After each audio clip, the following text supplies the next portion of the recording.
Welcome back to my channel.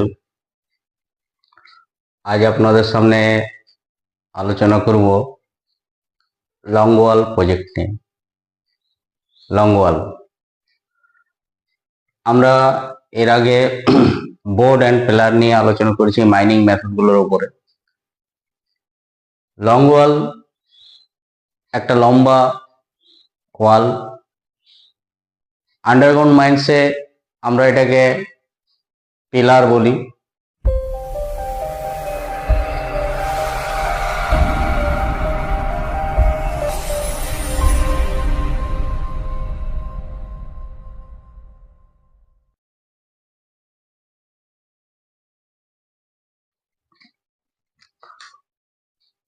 Welcome back to my channel. আজ আপনাদের সামনে আলোচনা করব লংওয়াল প্রজেক্ট নিয়ে। লংওয়াল আমরা এর আগে বোর্ড অ্যান্ড পিলার নিয়ে আলোচনা করেছি মাইনিং মেথডগুলোর উপরে। লংওয়াল একটা লম্বা ওয়াল। আন্ডারগ্রাউন্ড মাইন্সে আমরা এটাকে পিলার বলি। একটা লম্বা পিলার যেটা প্রায় 1 কিলোমিটার থেকে 1.5 কিলোমিটার, প্রায় 2 কিলোমিটার পর্যন্ত লম্বা হতে পারে একটা লং ওয়ালের পিলার, এবং সেটা চওড়ায় প্রায় 120 মিটার থেকে 140 মিটার হতে পারে। এরকম ধরনের একটা বিশাল লম্বা পিলার, তার উপরে কয়লা কেটে আসা, তার উপরে সাপোর্টিং করা, এবং সেই চালের মধ্যে রিস্ক থাকে, সেই রিস্কটাকে কন্ট্রোল করা যতটা পারা যায়, যে কোনো ধরনের বিপদ আপদ না হয়, এবং যতটা সম্ভব কয়লা কেটে বের করে চলে আসা। তো এটার উপরে আজকে আমরা ডিসকাস করব। তো প্রথমত লংওয়াল কত রকমের হয়। লংওয়াল সাধারণত আমরা 2 রকমের দেখতে পাই। এই লংওয়াল সাধারণত 2 রকমের হয়।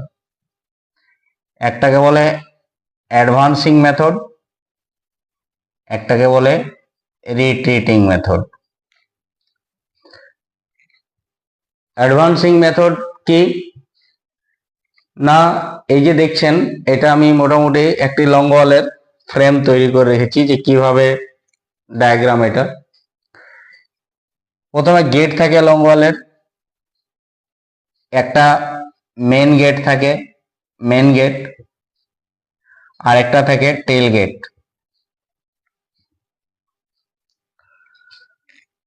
এই মেন গেট দিয়ে কি হয়, ইনটেক হাওয়াটা প্রবেশ করে, এদিক দিয়ে ইনটেক এয়ার যায়, এদিক দিয়ে ইনটেক এয়ার যায়। আর টেল গেট দিয়ে রিটার্ন হাওয়াটা বেরিয়ে আসে। 2টি গেট থাকে সাধারণত, কোথাও কোথাও 3টি গেটও থাকে, 2টি ইনটেক থাকে, একটি রিটার্ন থাকে। তাহলে আমরা যখন অ্যাডভান্সিং করি তখন কিভাবে করি না, অ্যাডভান্সিং করার সময় আমরা এই সামনের দিক থেকে কেটে কেটে আগে দিকে যাই। এইখান থেকে শুরু করি, এখানে কিছুটা কয়লা রেখে দেওয়া হয়, ছেড়ে দেওয়া হয়, এখানে কয়লা কিছুটা ছেড়ে দেওয়া হয়, তারপর থেকে কয়লা কেটে কেটে কেটে কেটে আগে দিকে যাওয়া হয়। এতে কি হয়, যখন একটা লম্বা ভয়েড হয়ে যায়, অনেকটা জায়গা ভয়েড হয়ে যায়, এটা ভয়েড, এটাকে স্টোয়িং করতে হয়। এটা স্টোয়িং করা, এবং যেহেতু আমরা কয়লাটা কেটে স্টোয়িং, মানে এটা গোপ এরিয়া, যেখানে আমরা স্টোয়িং করি সেটা কি, সেটা গোপ এরিয়া। তাহলে সেই গোপ এরিয়াটা পিছনে রয়ে যাচ্ছে, আর আমরা কয়লা কেটে কেটে আগের দিকে যাচ্ছি, তার মানে রিস্ক ফ্যাক্টরটা অনেক বেশি রয়ে যাচ্ছে। যার জন্য এই অ্যাডভান্সিং মেথডটা প্রয়োগ খুব কমই হয়। ভারতবর্ষে খুব কম প্রয়োগ হয়, হয় না বললেই চলে। তাই যে প্রসেসটা চলে সেটা হচ্ছে রিট্রিটিং মেথডটা। এটাতে কি হয়, এটাতে কেটে কেটে আমরা এই যে দুটো গ্যালারি নিয়ে এসছি, এই গ্যালারি দুটোকে প্রথমে বাউন্ডারি পর্যন্ত লাগিয়ে দেবো। এখান পর্যন্ত কয়লা কেটে নিলাম।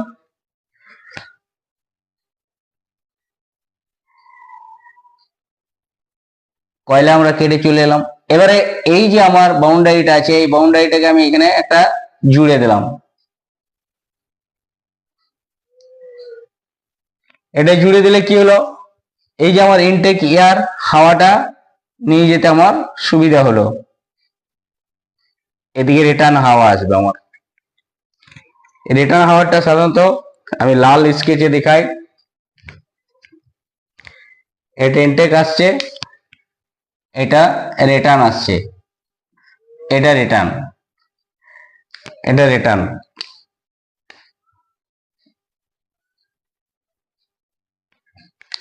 এই রিটার্ন হাওয়া আমার এই দিক দিয়ে বেরিয়ে চলে আসবে, একদম বেরিয়ে যাবে এইদিকে, এটা বেরিয়ে যাবে। তাহলে একদিকে আমার ইনটেক হলো, একদিকে রিটার্ন হচ্ছে। তাহলে কি করি, এবার আমরা এই যে হাওয়া পেরোনোর রাস্তাটা আমরা দেখালাম, এটা হচ্ছে বাউন্ডারি সীমানা, এটা হচ্ছে বাউন্ডারি।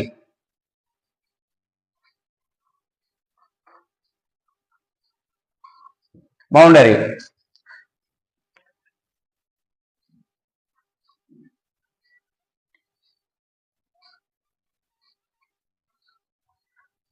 এটা হচ্ছে বাউন্ডারি। বাউন্ডারি বা ব্যারিয়ার যাই বলুন না কেন, বাউন্ডারিটা লাস্ট সীমানা এবং ব্যারিয়ারটা লাস্ট সীমানা। তো আমরা এই লাস্ট সীমানায় চলে এসেছি। আসার পর এবার আমরা এই ধার থেকে কয়লা কেটে কেটে এদিকে পিছিয়ে যাব। তাহলে আমি মেশিনগুলো কোথায় বসাবো? ধরুন আমি এখানটা কয়লা কেটেছি, এখানে এই যে আমি যখন কয়লা কেটে কেটে গেছি এগুলোকে একটা সাপোর্ট দেবো। এই গ্যালারিটা চওড়া হয় 2.4 মিটার থেকে 2.8 মিটার, ডেপথের উপর নির্ভর করে 8 মিটার 4.2 মিটার থেকে 4.8 মিটার। যে এই যে আমি গ্যালারিটা নিয়ে যাচ্ছি, এই গ্যালারিটা 4.2 মিটার করব কি 4.8 মিটার করব, এটা ডেপথের উপর নির্ভর করে। লং হোল প্রজেক্ট সাধারণত একটু ডেপথ মাইন্স হলে সুবিধা হয়, কারণ এর একটা বড় লম্বা প্রেসার থাকে। সেই প্রেসার আর থিওরি অনুযায়ী সাইডে ছড়িয়ে যাবে। যত ডেপথ হবে তত প্রেসারটা এই যে ওয়ালগুলো আছে ওয়ালগুলোর উপরে না পড়ে সাইডে পড়বে, তাহলে পুরো কয়লা সলিড কয়লার উপরে পড়ে যাবে। তাহলে সেটাতে কি হয়, সেটাতে রিস্কটা কম থাকে। তো এগুলোকে সাপোর্ট করে দিতে হবে, এগুলো সব সাপোর্ট হয়ে যাবে। আগের থেকে এগুলো সব সাপোর্ট করাই থাকবে, এগুলো সব সিস্টেমেটিক একটা যে সাপোর্ট থাকে সেগুলো থাকবে। এইবারে যখন আমরা কয়লা কাটছি, ধরুন আমি এইখানে কয়লা কাটবো, এই জায়গাটাতে আমার ফেস, এই জায়গাটা ফেস, তাহলে আমাকে এইখানে প্রথমত সাপোর্ট গুলো ফিক্সড করতে হবে, যেগুলো পাওয়ার সাপোর্ট। এরকম জায়গায় পাওয়ার সাপোর্ট গুলোকে ফিক্সড করতে হবে। পাওয়ার সাপোর্ট ফিক্সড করে দেওয়ার পর এইটার সাথেই আপনার কনভেয়ার থাকে, এটাকে বলে, এই কনভেয়ারটাকে বলে AFC, আর্মার ফেস কনভেয়ার। এটা হচ্ছে আর্মার ফেস কনভেয়ার। তাহলে এই কনভেয়ারটা, এই যে সাপোর্ট, পাওয়ার সাপোর্ট গুলো যে থাকে, পাওয়ার সাপোর্ট গুলো সাধারণত দেখতে কেমন হয়? পাওয়ার সাপোর্ট গুলো দেখতে এই টাইপের হয় এবং এই টাইপের পাওয়ার সাপোর্ট গুলো হয়। পাওয়ার সাপোর্ট গুলো ঠিক এরকম, সরি,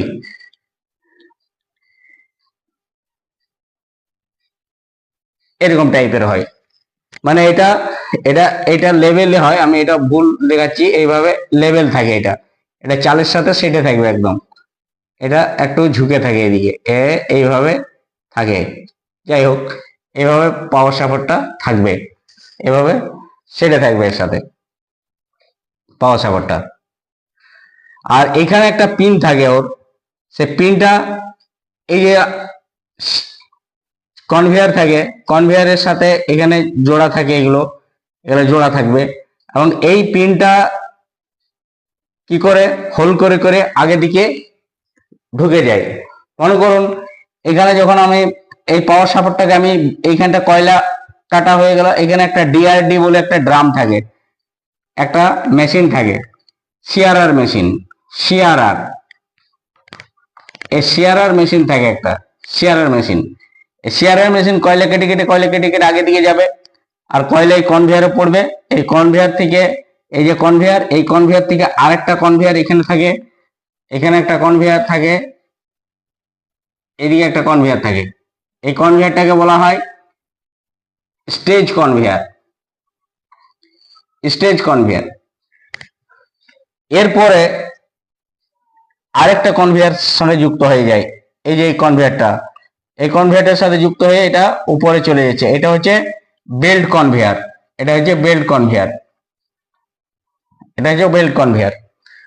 তো এইভাবে কয়লা যখন কাটে তখন এই যে মেশিনটা কয়লা কাটতে কাটতে কাটতে কাটতে সামনের দিকে এগিয়ে যাবে, সামনের দিকে এগিয়ে যাবে, যত এগিয়ে যাবে তত এই পাওয়ার সাপোর্ট গুলো সরে সরে সরে সরে সামনের দিকে আসবে, এই দিকে আসবে, মানে এখানে কয়লা কাটা হয়ে গেলে এই জায়গাটা যদি কাটা হয়ে যায়, সাপোর্টটা তখন সরে এখানে চলে আসবে, এই জায়গাটাকে এইভাবে। আর এই কনভেয়ারের যে এএফসি কনভেয়ার আছে, এটা গুটিয়ে গুটিয়ে ছোট হতে থাকবে, ছোট হয়ে যাবে, গুটি গুটি ছোট হয়ে যাবে।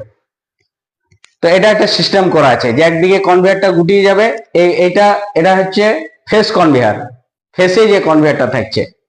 তারপরে কি হয়, এই যে কয়লাটা কেটে কেটে চলে আসবে, যত কেটে কেটে চলে আসবে তত কি হবে, সামনেটা গোপ পড়ে যাবে। তো মেশিন যখন আবার এগিয়ে যাবে, সামনে গোপ রইল, পিছন দিকে গোপটা বেড়ে পিছনে হয়ে যাচ্ছে, আমি সামনে এগিয়ে যাচ্ছি, রিট্রিটিং মেথডে এই একটি সুবিধা যে গোপ হলো, গোপ আস্তে আস্তে কলাপস করে করে চলে আসবে, গোপ পড়ে পড়ে আসবে আর মেশিন এগিয়ে এগিয়ে চলে আসবে। তাহলে এটাতে কিন্তু কেভিং মেথড হয়, সব থেকে সুবিধা কেভিং মেথড। কেভিং মেথডে কি হয় যে গোপটা পড়ে পড়ে আসবে, কখনো দেখায় যে গোপটা পড়তে একটু দেরি হয়, সেখানে কিন্তু একটা রিস্ক বেশি থেকে যায়। যখন যত ভয়েড বেশি হবে সেখানে এয়ার ব্লাস্টের চান্স তত বেশি থাকবে, আর এয়ার ব্লাস্ট হলে সেখানে মেশিনারির ক্ষয়ক্ষতি হওয়ার বেশি সম্ভাবনা থাকে। তাই চেষ্টা করা হয় যে যত তাড়াতাড়ি পারা যায় ওই গোপটাকে টাইমলি ফেলে দেওয়া, যদি না পড়ে সেখানে ইনডিউস ব্লাস্টিং করেও ফেলতে হবে। এটা হচ্ছে আমাদের লং ওয়াল চালানোর একটা প্রসেস, রিট্রিটিং মেথডে এইভাবে চালাতে হবে। আর সাপোর্ট আপনাকে সব সময় এই যে দুটি রাস্তা, একটাকে বলা হচ্ছে মেন গেট বা মেন রাস্তা, হলেজ রাস্তা, এটাতে মেটেরিয়ালস নিয়ে আসতে পারেন, কনভেয়ার থাকতে পারে, এটা হচ্ছে মেন রাস্তা, এটা অ্যাকচুয়ালি ইনটেক, আর এই দিক দিয়ে যে বেরিয়ে আসছে এটা হচ্ছে টেল গেট, অর্থাৎ এটা বাহিরের রাস্তা বা রিটার্ন এয়ারওয়ে। এইভাবে আস্তে আস্তে আস্তে এবার আমরা কি করতে পারি, আমরা ধরুন এখানে একটা প্যানেল চালাচ্ছি, এই একটা প্যানেল, এখানে একটা প্যানেল চলছে, আবার আমরা চাইলে আরেকটা প্যানেল এখানে পাশে খুলতে পারি, আমরা এই পাশে আরেকটা প্যানেল খুলতে পারি, এইদিকে আমরা আরো প্যানেল খুলতে পারি। এই যে এই মেন গেটটা আছে, এই গেটটাকে আমরা এক্সটেনশন করে আরো নিচে যেতে পারি, নিচের দিকে নিয়ে যেতে পারি, মানে সোজা নিয়ে চলে গেলাম। মনে করুন আমরা এখানে একটা প্যানেল করেছি, পাশে আরেকটা প্যানেল এখানে করতে পারি, তার পাশে আরেকটা প্যানেল ওইদিকে করতে পারি, আমি দুটো তিনটে প্যানেল করতে পারি, কোনো অসুবিধা নাই, একসাথে চালাতে পারি। কিন্তু আমাকে চালাবার যে পদ্ধতি সেটা ঠিক মতো সবকিছু সেফটি সিকিউরিটি মেনটেন করে।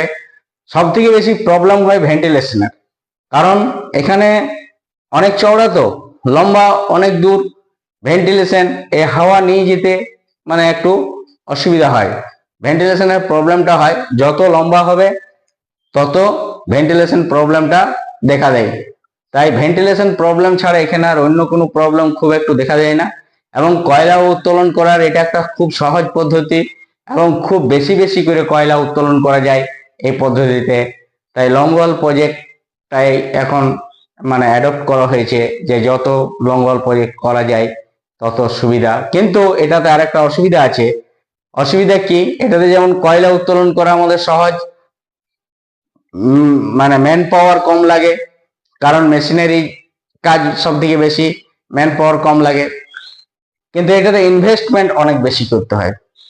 বোর্ড এন্ড পিলার মেথডে ইনভেস্টমেন্ট খুব মিনিমাম করতে হয়, কিন্তু ওখানে ম্যান পাওয়ার বেশি লাগে।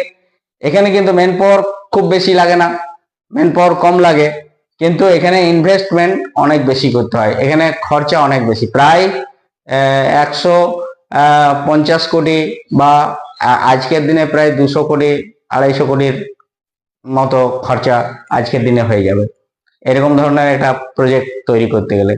তো সেই দিকটা মাথায় রেখে কাজ করতে হয়। তো আপনাদের আজ লং-ওয়াল নিয়ে এতটাই বলা হলো। পরে আবার আমরা বৃহৎ ডিসকাস করব লং-ওয়াল নিয়ে। আজ এই পর্যন্তই।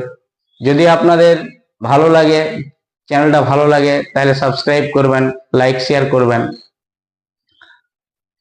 তাহলে আমি আরো ভিডিও তৈরি করতে পারবো, আরো আপনাদেরকে নতুন নতুন ভিডিও দিতে পারবো। এই বলে আজ এখানেই শেষ করছি। ধন্যবাদ।